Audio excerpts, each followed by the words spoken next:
It's happened again. RCMP are investigating yet another fatal crash involving a stolen vehicle. A stolen SUV runs a stop sign. The driver of a stolen car is to blame. The car that caused the crash was stolen, and the driver had a lengthy criminal record.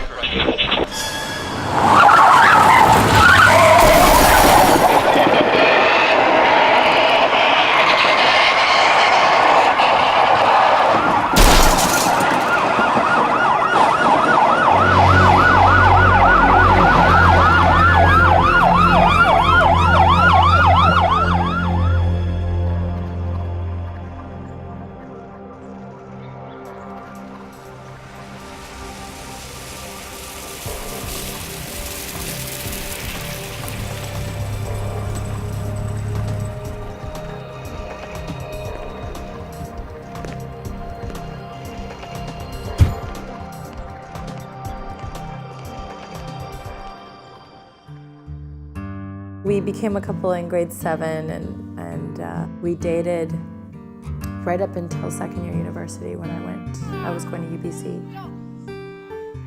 So he was this cool guy, he was a helicopter pilot, played rugby, and could whip up the sweetest dish ever. It was pure and it was lovely. It was love, it was for sure love. He was my first, he was my only. Why would I steal cars? For the rush. I was in panic mode here. I was moving out of my house. I needed to move all my shit out of my house real damn quick because they had taken over this place, so I had to get a ride quick. And I was riding my BMX and I seen this bait car. Did I know it was a bait car? No, I should have known it was a bait car too because it was the only car in the parking lot sitting there. It was heated right out, but was I thinking about it? No, because I was in panic mode and I was high as hell. I was been up for 9 days and I just needed to get home and get my stuff out of there before it got stolen. And I look up and there's 2 cops coming down. You know, and there, I just went head on with the cop there. I don't know what happened there. I think he might have hit a pole or something. I'm not really quite sure. And I took it up to a cul-de-sac that turned off into a middle school. There's a fire. Fucking bait car, fuckers. There's a bait car in my ass. They shut off my ignition. I popped it into neutral and I rolled it through that school. Well, I kicked open the door just before it hit the other fence to get into the street there. I jumped out of the car while it was still moving and hit the fence. And I ducked down. I could hear the cops going, I think he got away, I think he got away. I'm like, no, I didn't. No, I didn't. And so I hopped up on the fence and I laid up on the roof. And the neighbors started pointing me out, there he is, there he is. At 23 years old, Ben Blinus has been convicted 5 times in 5 years for a variety of crimes. I ran a stop sign and I hit another car. The stolen car blew a stop sign and crashed into a white car, killing the driver, 33-year-old Joseph Chan. I wasn't thinking properly. My mind was just clouded up and dope. The crack just made my mind race. Today, 2 more charges: dangerous driving causing death and possession of stolen property. I hit another vehicle and somebody ended up dying. I started getting an adrenaline rush where I really like to steal cars.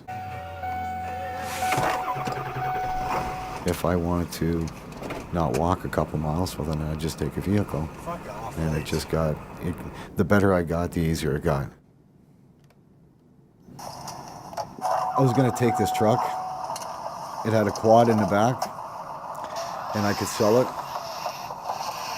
And I could probably get, I could probably pay some bills and do some drugs.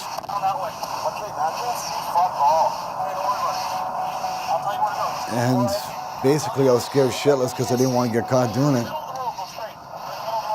You can see inside like the video, the pressure and the tenseness, everything that goes on in it. It's like you're working on one thing and that's just to get away. And thinking that you're going to jail that night or you're going to kill somebody. And I'm not thinking that right now. I'm not thinking that at all. I'm thinking about where I'm going to get my next fix, where I'm going to sell that, and do my drugs. I'm not thinking about the repercussion, but I'm also thinking to myself, I'm not going to jail. He's coming. He's fucking coming. Go. Okay, tell him to pick us up. I don't like that guy anymore. I stole cars for adrenaline rush. I stole a 96 Dodge 3/4 ton 4x4. It had 38-inch tires on it. I got in a high-speed chase. The cops had their cherries on. I decided to go faster, 160 kilometers an hour, people on the sidewalk, right out of control. I'm surprised I didn't kill somebody that day. I ended up getting away. 7 days later, the cops came to my dad's house. They arrested me.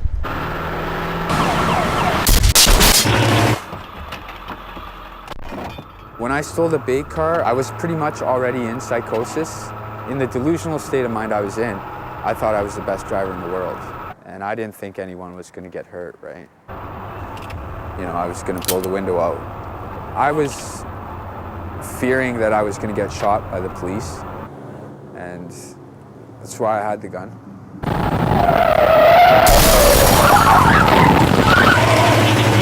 It's dangerous for everybody out there. Everybody out there, everybody that's on the street that day. I would probably kill somebody to get away. Not thinking that I'm going to kill somebody, but I would have killed somebody to get away. I was willing to do anything not to go back to jail. Around cop cars, we would have did everything we can to get away. I really didn't care. It wouldn't have hit me until I was in jail for murder. I put myself in danger. I put everybody in danger that crossed my path, basically. This is a mugshot of 28-year-old Robert Jeremy Osborne. His latest crime spree happened around dinner time on June the 6th, when he stole 3 cars in half an hour in Langley and Aldergrove. He crashed into 2 other cars before fleeing the area. At that time, I thought I could put them in danger without hurting anybody. It's like holding on to a stick of dynamite. You don't know whether it's going to go off or not.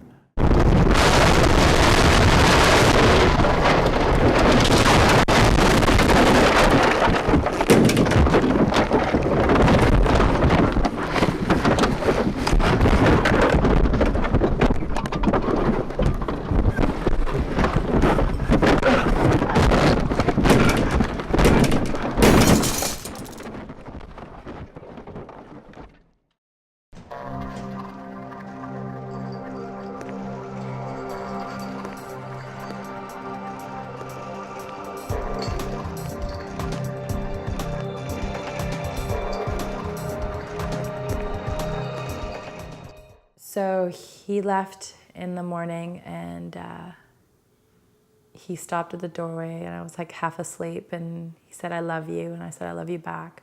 We always said, "I love you."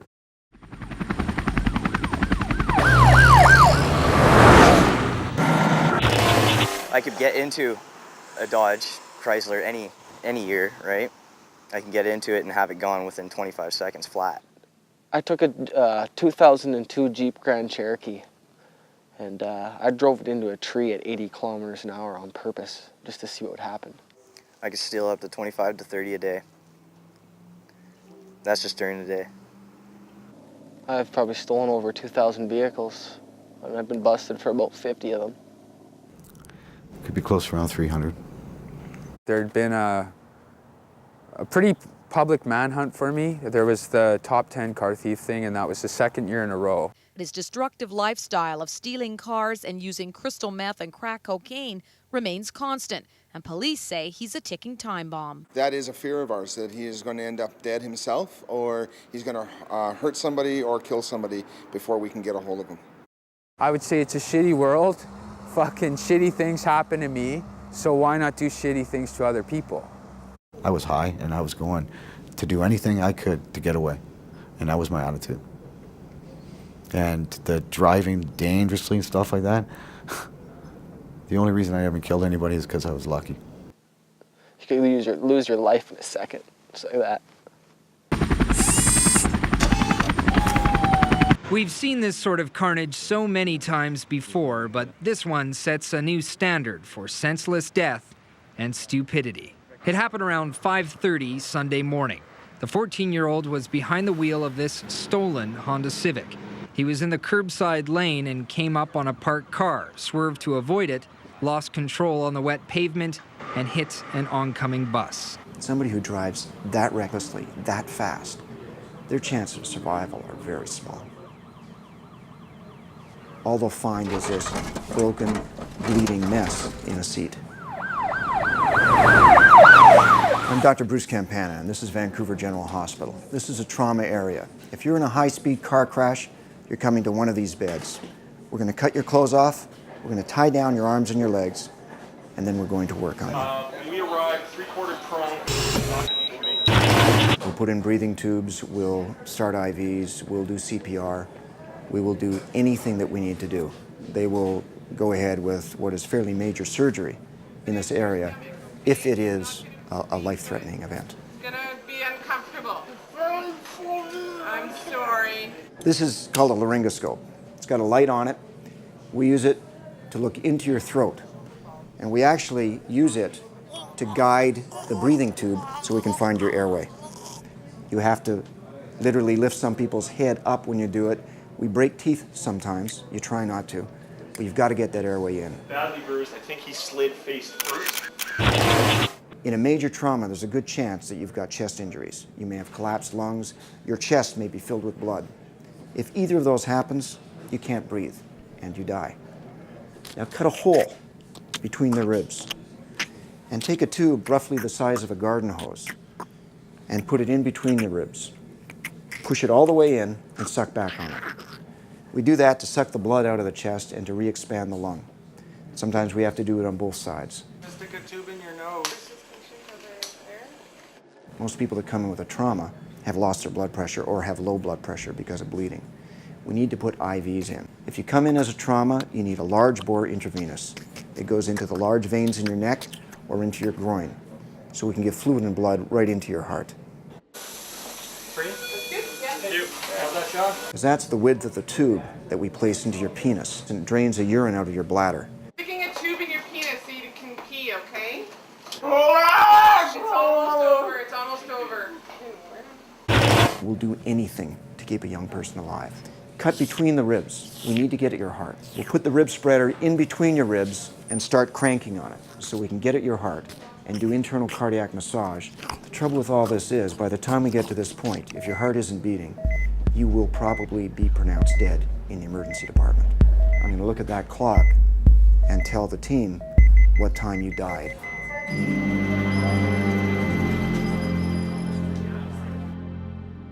At about 8 o'clock in the morning, 8:15 in the morning, I get a phone call. So she identifies herself and she says, oh, you know, it's so-and-so from Black Tusk. You know, I've tried calling Brad on his cell and he hasn't made it into work. So immediately I knew something was wrong. Me and my buddy got all coked up and drunk. We decided to steal a Toyota 4x4. Everybody that I know that steals cars whacked up on crystal meth. It's, you know, it goes hand in hand.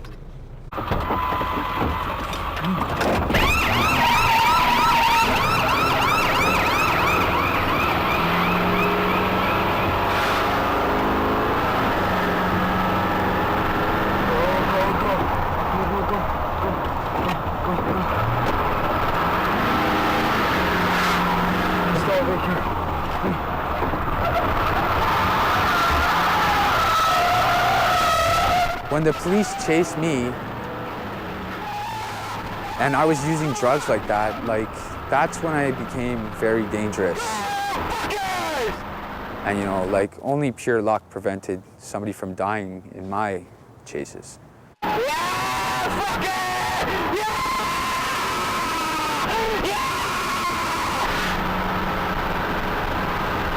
Just become a total slave to the drug, right?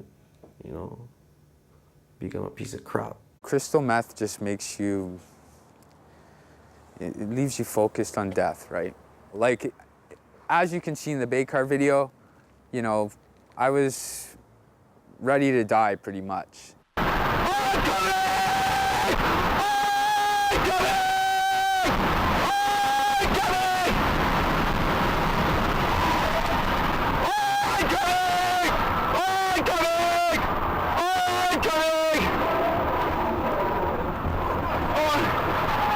There's a heaven and hell, and you would do the drug and you might as well just be going right to hell.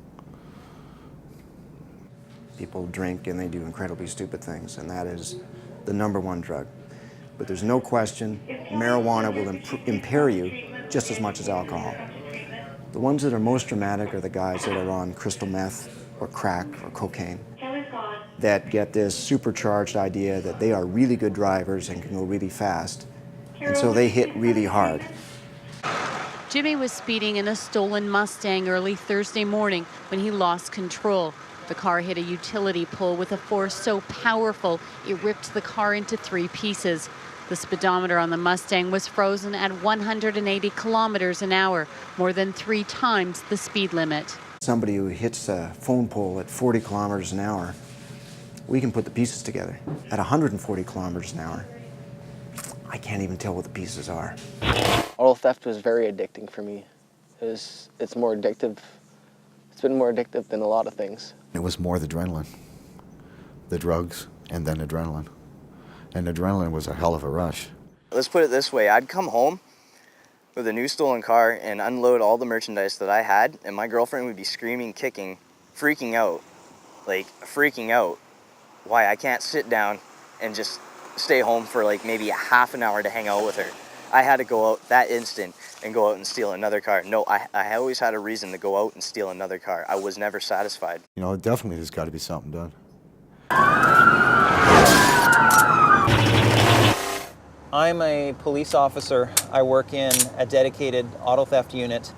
Auto theft is incredibly dangerous for both the public and the people who are inside that stolen car. We will watch a car thief as he steals a vehicle and then follow him as he drives away without him knowing it. Then the next thing he knows, he's being dragged from that stolen car and handcuffed. Hands behind your back. We use new automated license plate recognition technology to scan for stolen vehicles. We can scan up to 2,000 plates per hour. We use police helicopters with thermal imaging cameras that detect heat so that we can spot car thieves from the air. There's literally nowhere for them to run and hide. This is a bait car. We have the largest bait car fleet in North America, if not the world. We might put them in a parking lot, or maybe on the street, or maybe even in somebody's driveway. As soon as a bait car is stolen, a dispatcher inside ECOM, which is the police dispatch center, is immediately notified. Sorry, this is ECOM with a bait car activation. From that point on, everything that happens inside the bait car is recorded on audio and videotape through a hidden camera. Then, an operator dispatches the police officers, usually a number of cars and always one with a police dog. As soon as the bait car is in sight of the officers, the dispatcher just clicks a computer mouse and the car's engine quits. That's a crap. We arrest every single bait car thief, whether they're stealing the entire bait car or just stealing things from the inside of the bait car. The majority of the bait car thieves are caught at the scene at the time of the theft. For those who run, we capture them with a police dog. And for the very few who get away, we've captured their face on videotape. So we just arrest them later. When I was arrested, I was in bad shape. You can't outrun radios and dogs. You're going to end up going to jail sooner or later. I don't care how good you are, you're going to get caught.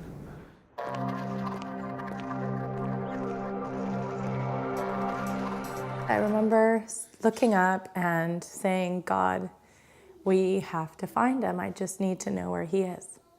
Because I kept thinking, the longer it takes, the less likely he will be able to get through whatever condition he's in.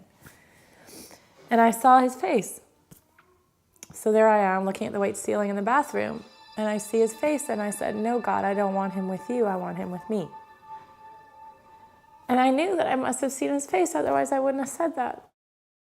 Well, you don't understand. We're stealing a vehicle right now. We are? Don't touch anything with your hand. Nothing. Don't touch your fucking hands on anything. Your hands on nothing, okay? Tell me this right now. Hands on nothing, man. Touching my coat, man. No, man, I don't want to get busted with this. We just stole this fucking vehicle, dude. Like, literally, we just stole it. It's a big truck. If my mom calls, you guys have to shut the fuck up.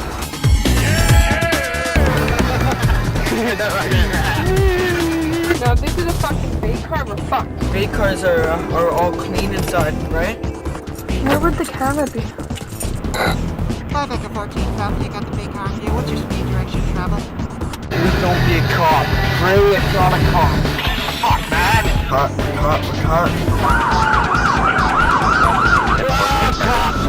Fuck, Michael, fuck. Let me out, Phil. Phil, please.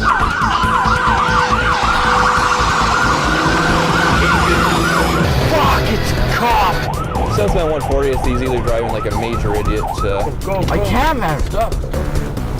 Yeah, 305 when I'll be there.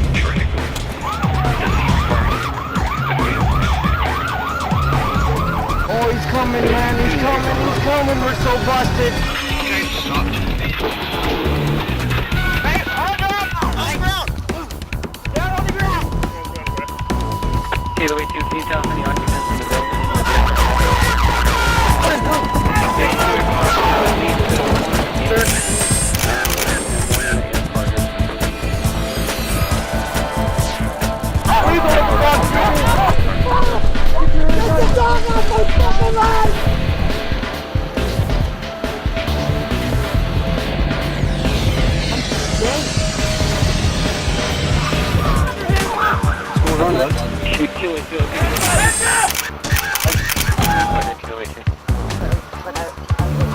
Under arrest, stolen property.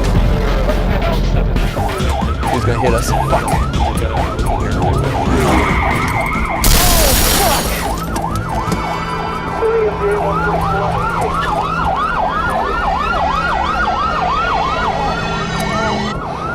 Where's the bad guy? I've got somebody in this one. Fuck! The driver's dead! He's dead! Give me an ambulance! Show me your hands! Put your hands up! Get out of the car! Out of the car!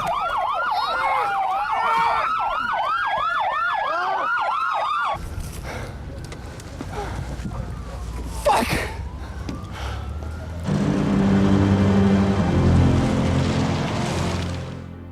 It's happened again. RCMP saying they're investigating yet another fatal crash involving a stolen vehicle. A stolen Jeep crossed the center line, slamming into an oncoming vehicle. Inside that vehicle, a Coquitlam family, Brad Calder and his wife Laureen, were killed instantly. Their 2 children in the back seat were seriously hurt. The driver of the Jeep and his 19-year-old female passenger also died. When it's clear that they're dying and there's nothing anybody can do, the best thing we can do is make it more comfortable for them. And we've had to do that, and we've had to do it with young people. But to go from there and meet living, talking people that you, no matter how short a time it is, you form a bond with, and to tell them that the one thing that matters most to them in life is gone, is an experience you don't want to have. I remember there were 2 brothers that came in here in a car crash, and one of them was dying, and there was nothing we could do. And they were side by side in this trauma bay, with one brother holding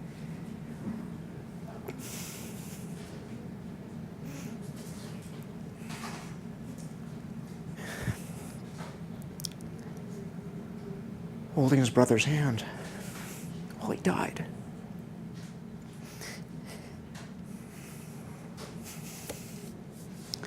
It was the best we could do.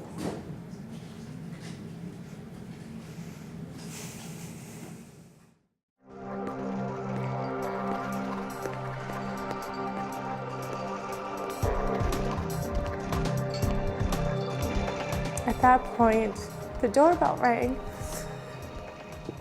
And I quickly got my bathrobe on. I didn't even rinse my hair, and I went running down the stairs with Nico. And I saw 2 police officers wearing their uniforms at my door. And I just knew. And I opened the door, and so they saw me with this infant, 3-month-old. I'm sure they probably wanted to die. Guy ran a red light. right in front of me, like 2 feet in front of me. I managed to stop.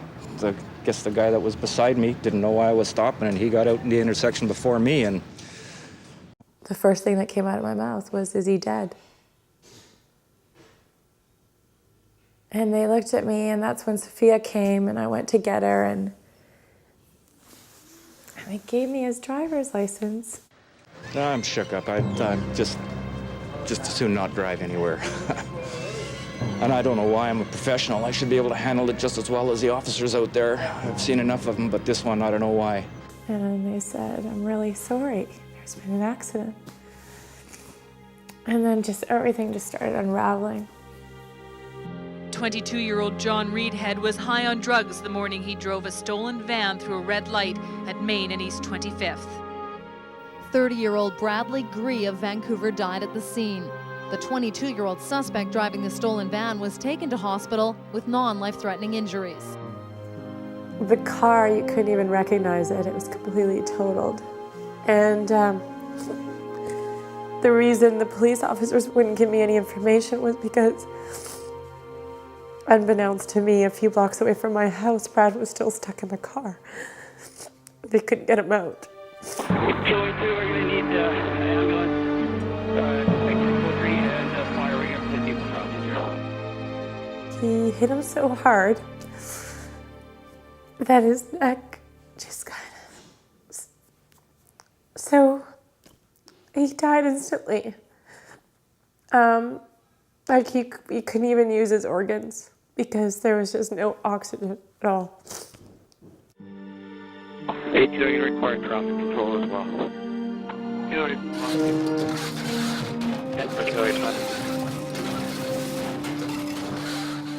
I went to talk to him and to say goodbye. He had one cut, little cut right here and one on his cheek.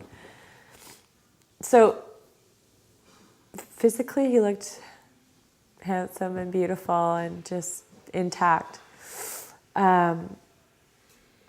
So I said goodbye to him and I thanked him for everything. I thanked him for the children he gave me, and I thanked him for his love, and I thanked him for our life together.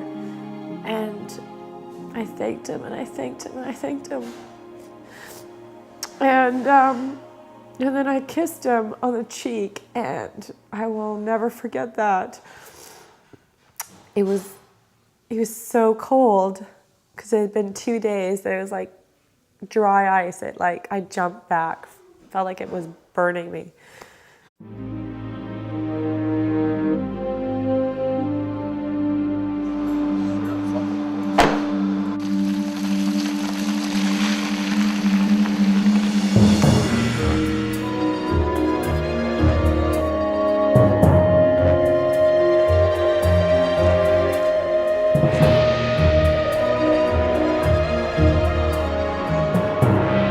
Convicted of criminal negligence causing death, Reedhead received a 6-year sentence on the recommendation of Crown.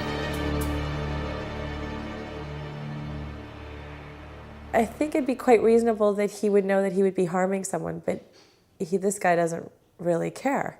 There's a total disrespect for life.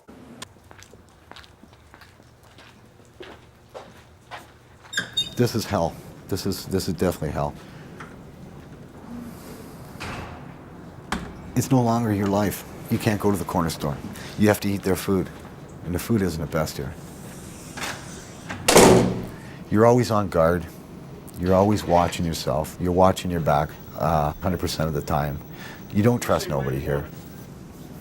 28-year-old Robert Jeremy Osborne is behind bars tonight after an allegedly wild final crime spree. Since I was 14, I've probably spent close to 10 years in jail.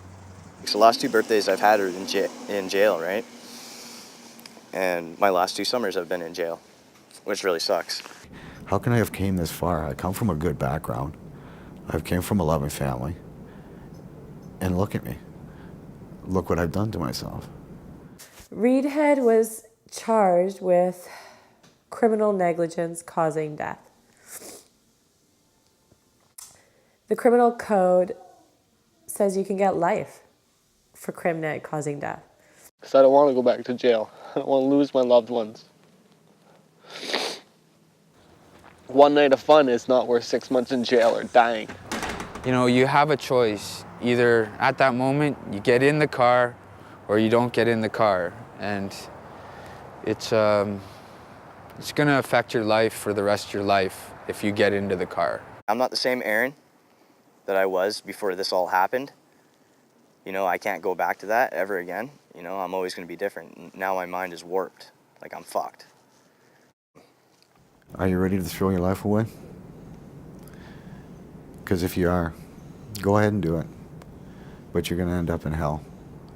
And it's going to eat you. My dad says I ruined his last name. And it hurts. I look up to my dad. I love him. And he ain't got too many years left in him. He just wants to see me do good. Yeah. I feel terrible. I really do. I wish I could take it back. You know, I really do. I wish I had never stole that car in the first place. I wish I could go way back to when I was 14 again and follow everyone else. It's not cool to be stealing cars, man. You know, you don't have to be cool to be doing that. What's cool is to have a career, to have a life. You know, to be able to support your family, to be able to buy your family Christmas presents, not to steal them on Christmas. I wake up in the night, I shake. It scares the hell out of me, the things I've done. This guy ended up getting 6 years. And up until the date of the court, every day he serves in jail before he's proven guilty counts as 2 days. So it's just like one break after another. I just don't get it. But, you know. 3 years after he crashed a stolen van and killed a young father, a repeat offender is preparing to be let out of jail tonight. He has been here less than 3 years. He killed my husband. My children have no father. And I don't know what I'm going to tell my children. I feel like the system has failed them more than me.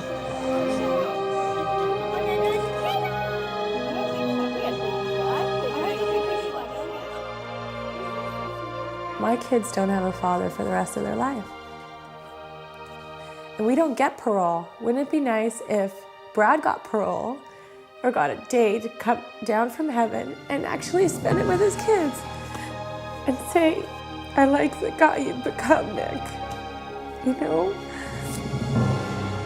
Or be there for Sophia. Anything. I could not understand.